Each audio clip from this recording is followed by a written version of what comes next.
Hoy vamos a conocer un poco más sobre escritores de la literatura santiagueña, aquí en Tu Universo de los Libros. Doctor Rivas, un gusto estar nuevamente con usted en este Universo de los Libros. El gusto es mío, Alicia, encantado de verte nuevamente. Bueno, nosotros en programas anteriores habíamos hablado sobre algunos escritores de la literatura santiagueña. Sí, de los primeros tiempos especialmente, sí, exactamente. Hablamos, me acuerdo, de Pedro González del Prado, que yo contaba que es el primer testimonio que se le adjudica, que lo más extraño es que este era español y escribió en el Cusco, pero ahí lo cita Santiago del Estero, donde había padecido mucha hambre y sed, como decía en sus textos, ¿no? Y le escribía al rey para pedirle lo que era la probanza de méritos, es decir, mostrar los méritos que había hecho él como soldado para tener asegurado una vejez relativamente honorable, es decir, no había jubilaciones en esa época. Sí, perfecto. Y hoy vamos a tocar a alguno de los autores, digamos, que es lo que nos puede contar, por ejemplo, de Amancio Alcorta. Amancio Alcorta, lo más notable es que Amancio Alcorta no quedan casi rastros de él, por supuesto que estamos hablando de un hombre del siglo XVIII, ¿no?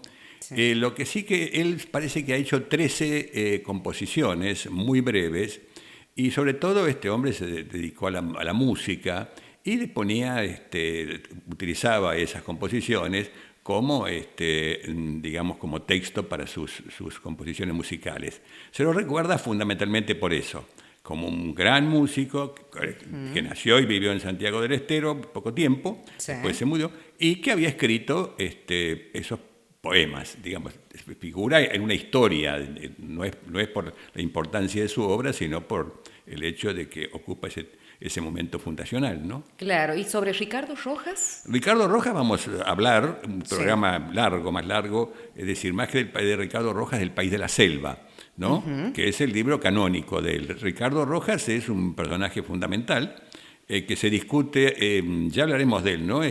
Como él nació en Tucumán aleatoriamente, ¿no? Pero de familia santiagueña, se crió aquí, se crió acá, estudió acá, y después, cuando se fue a Buenos Aires, escribió El País de la Selva, del cual hablaremos in extenso. Cuando uno busca mucho en internet el tema de los escritores, suelen decir que estaban involucrados, aparte de escribir, con la política, ¿puede ser? Era la época, es decir... La mayoría pasa. Primera cuestión, en toda época el escritor está, no en la política, pero sí, es decir, no puede... Claro, por eso quería más o menos aclarar para saber qué tipo de política... Claro, pertenece a una época, vive en una época, entonces evidentemente responde a lo que pasa en esa época. Esto no es... Imagínate vos cuando vos ves una película de personajes que transcurre esa película en el siglo XVII, XVIII, están vestidos como esa época, ¿no es cierto? Y después los modos cambian, ¿sí? Bien. También Zunco el Viejo. Ese es un apodo, ¿verdad? Es un apodo lindo, es decir, Zunco, por supuesto es una palabra quichua, ¿no?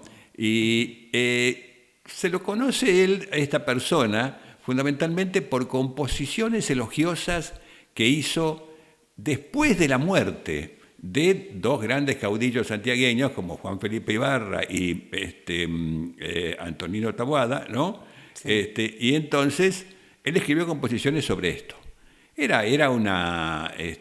Serían coplas, ¿no es cierto? Pero tenía ese apodo y se lo tomó, que permaneció por esto. Es decir, está atado a la historia más que a la literatura. ¿Y cómo sería más a la historia? Porque las circunstancias históricas lo llevaron a esto. Es decir, en esa época, murió Ibarra y entonces se escribían panegíricos, estaban los que lo alababan y los que los detractaban. Es decir, sobre la vida de Ibarra hay bibliotecas, es decir, las cosas que se han escrito a favor y en contra, ¿no? Sí. Ahora casualmente está presentando un amigo mío, Brizuela, está un estudio sobre 200 años de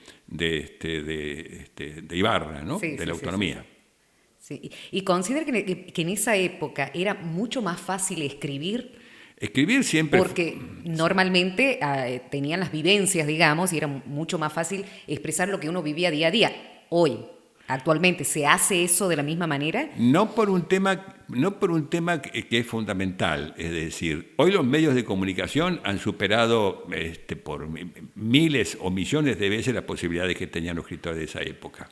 Es decir, pensamos la cantidad de gente que lee el diario o la cantidad de gente que ve televisión. Es decir, eso, y ahora por supuesto con todos estos aparatitos nuevos, con los celulares, con todo eso, la comunicación es mucho más grande, uno puede decir, inclusive hay un filósofo francés, Baudrillard, ¿no es cierto?, que él dice que el hombre moderno está enfermo de comunicación, que lo que hay que hacer, es decir, lo que hay que hacer es descomunicar.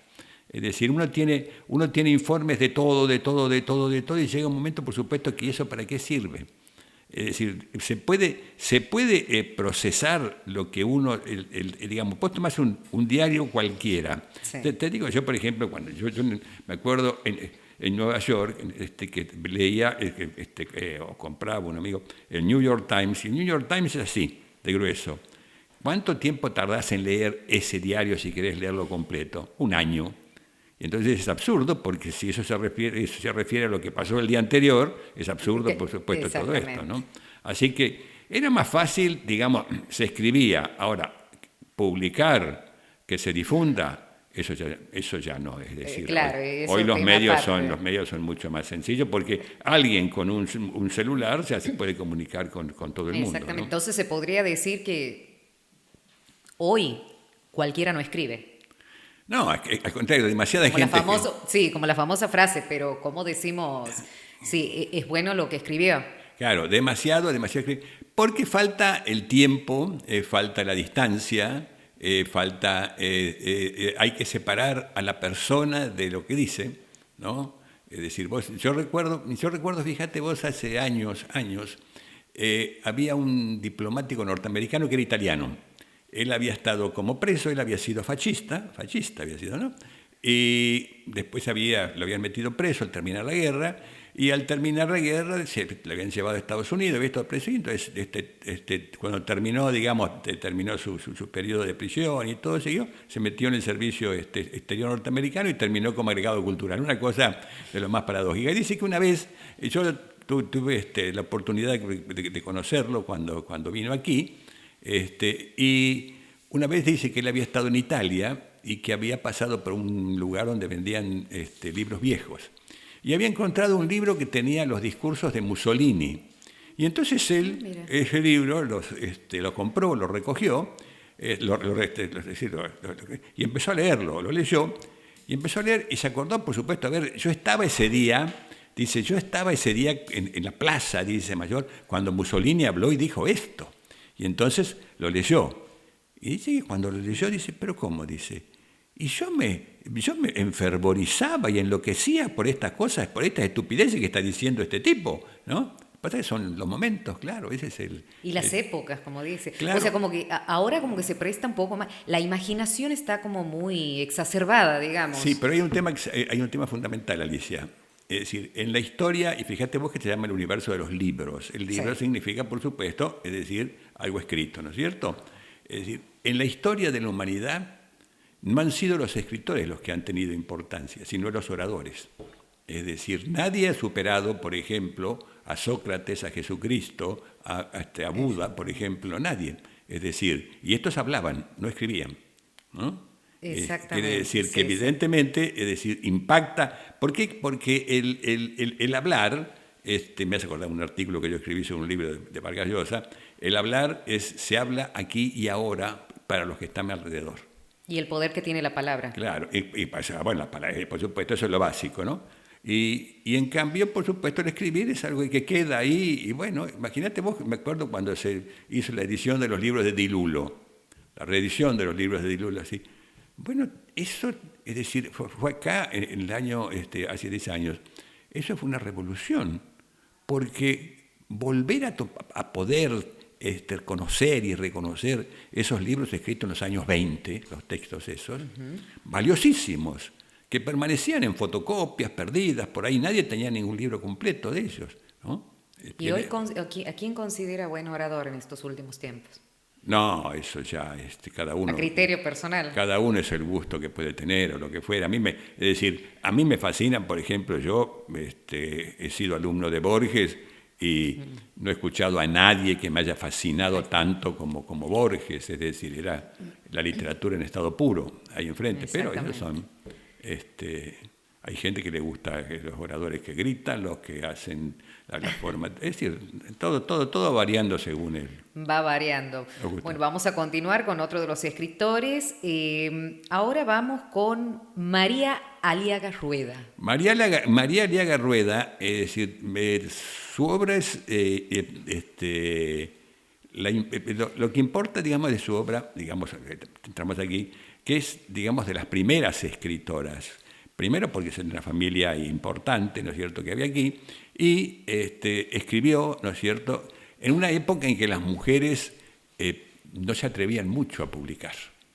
Es decir, no es como ahora de época de ni una menos, no. En aquella época ni una más. Es decir, que publicara una mujer, que se atreviera a publicar, ¿no es cierto?, y a manifestar lo que sentía, y además inclusive... lo que pasa es que además inclusive otra cosa que es importante, esta gente está escribiendo por los años en que tiene una tremenda fuerza en Hispanoamérica, ¿no? La poesía de Rubén Darío, que aquí inclusive Leopoldo Lugones, del cual hoy sería el Día del Escritor, ¿no es cierto?, sería un poco digamos, la representación. Entonces, se creía que escribir bien era escribir al modo de Darío.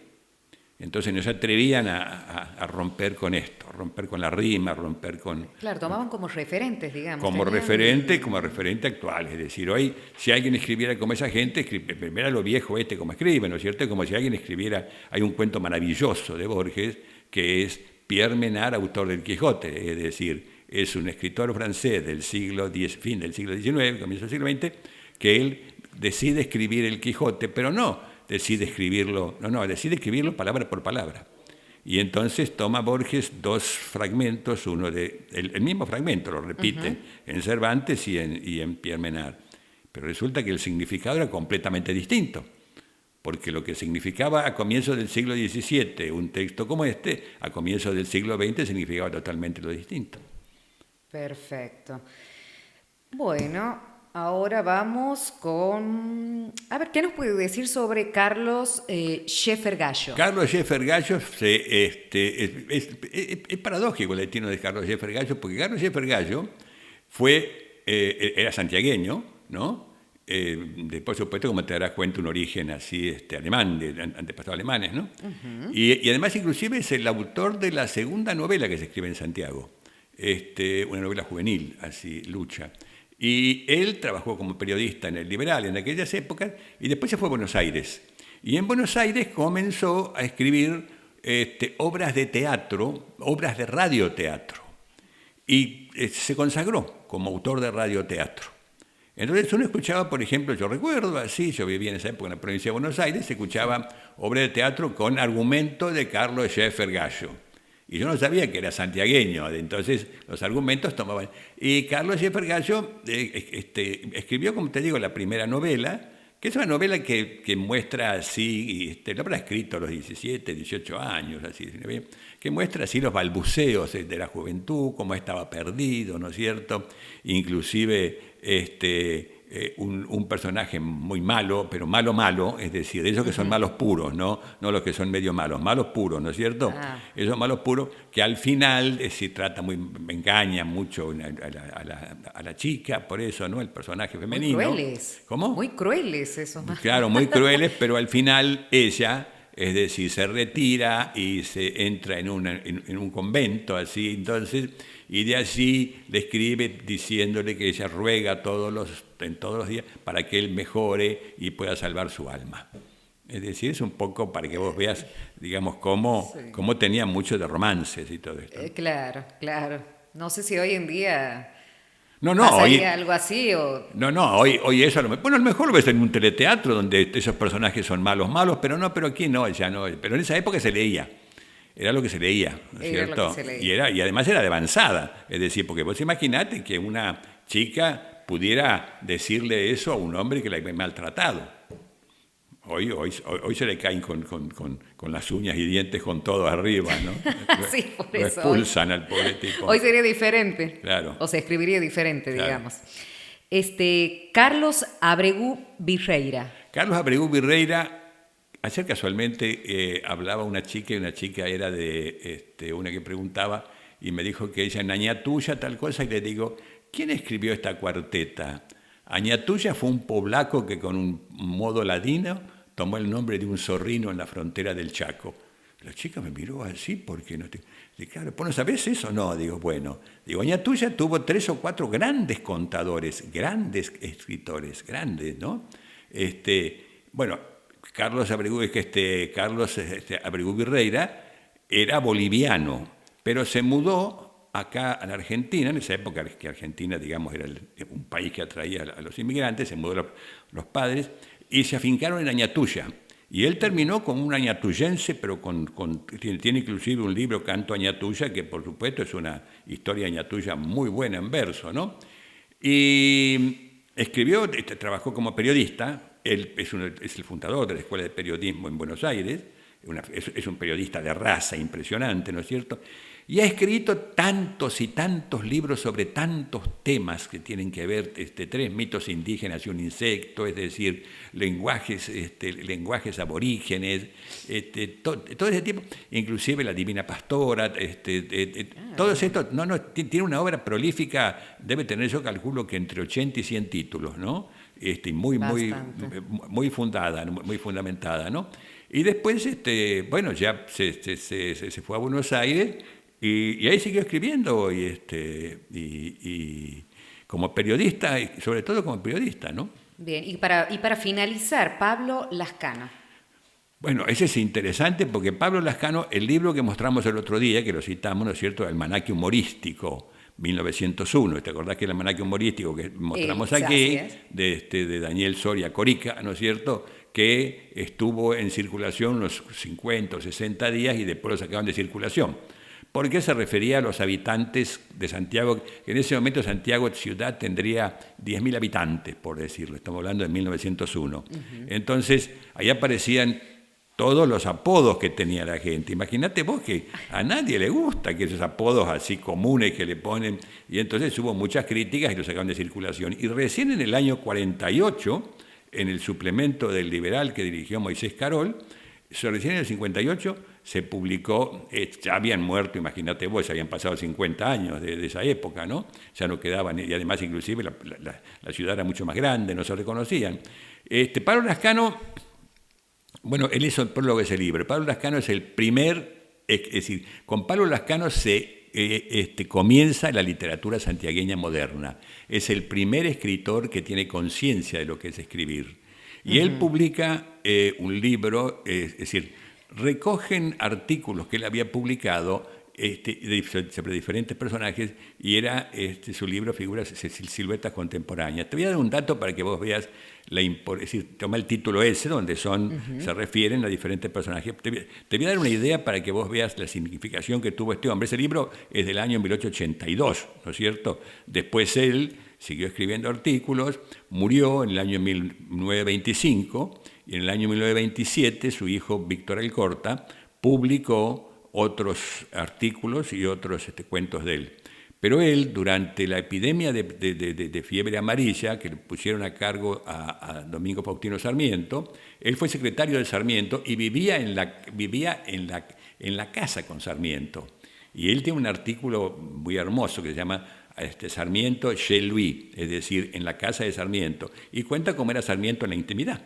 Es decir, ese es un dato, es decir, ser secretario, imagínate que ser secretario. Tenemos mucho para hablar. Ser entonces secretario de Sarmiento no era cualquiera, por supuesto, ¿no? Para que tengamos una idea, ¿no? Muy bien, profesor. Bueno, muchísimas gracias. Tenemos mucho para hablar, igualmente lo vamos a hacer en los siguientes programas.